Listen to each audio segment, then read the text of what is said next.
Hellfire Hobbs and his Brimstone Brood.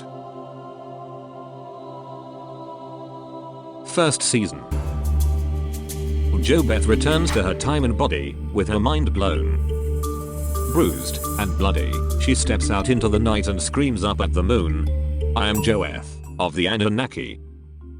The last three in the brood arrive with a Satan-spawned bang. Weenie is cursed at birth. Junebug is born in a cornfield. Lucifer delivers Dugan at midnight on Halloween.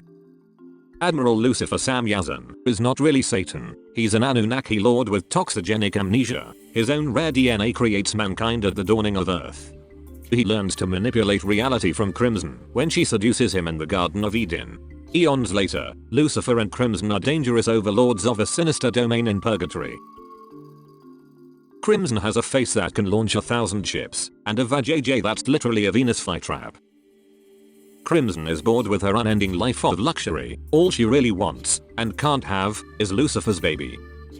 And it's driving her crazy. Hobbs gets drunk and picks a fight with a bull. He wins, minus an eyeball. When he tries to manhandle JoBeth, she goes berserk and whacks him with a flat iron. She shaves her head bald. Holds the church hostage with her knife and a shotgun. And tags Hobbs with the nickname Hellfire. The next day, JoBeth catches that one-eyed sumbitch sticking it to their horny teenage daughter. Way past midnight, JoBeth slips up to the barn, nearly naked. Her knife gleams as she tests the blade on her thigh and howls like a hungry wolf. She slips inside the barn, snips Hellfire's family jewels, marinates them in moonshine, and calls it ballshine.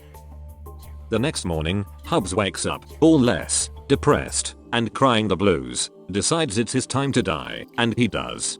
And this is Hellfire's world. Hellfire's life may be over, but his story rolls on. Now that Hellfire is gone, Lucifer is lonely. He raises Hellfire from the grave and offers him a partnership in Purgatory Moonshine Brewery. Hellfire's honeybees abandon the hive, leaving the racks full of blood red honey. Nearly broke from Hellfire's gambling, JoBeth markets blood honey as the secret of Hellfire's sexual vigor and makes a bloody fortune in the middle of the Great Depression.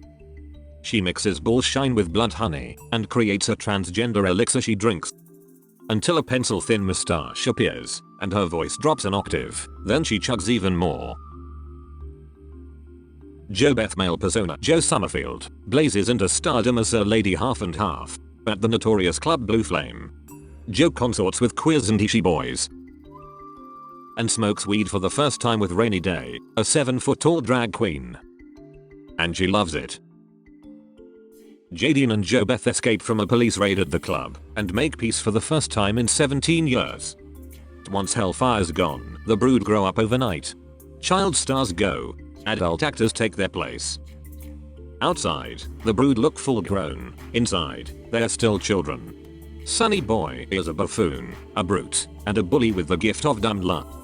And this is Sunny Boy's world. Jadine is a bitch with a switch, a love of money, and the gift of greed.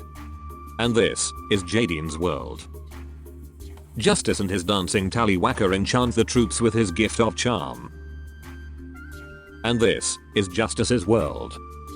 Junebug's gift of chance wins every man, but they don't live through it. And this is Junebug's world. Dugan is a cold-hearted demon with the gift of command. This is Dugan's world. Weenie is a magic misfit and a reluctant empath. And this is Weenie's world. The widow Dugan weeps and wails appropriately when her husband is found dead in the river.